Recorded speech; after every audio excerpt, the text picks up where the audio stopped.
სულ ახლა ხანს ჩვენი მოძრაობის ერთ-ერთი წევრი გუშინწინ, რომელიც მონაწილეობას იღებდა ადვოკატთა აქციაში დაჭრეს. მოხდა გამოწევა, მივიდა იქ მთვრალი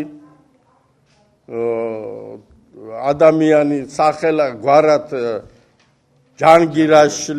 ჯანგირაშვილი, რომელიც გახლავდა ძმა ნინო ჯანგირაშვილისა, ეგრეთ წოდებული ადვოკატი, დაუწყო გინება ამ ჩვენ წევრებს და იქ მამუკა გიორგაძე ყოფილა და სხვანი და მე მოხდა იქ შეხლა შემოხლა და დაიშალა ეს შეხლა შემოხლა, აღმოჩნდა რომ ერთ-ერთი ჩვენთაგანი იყო დაჭრილი დანით.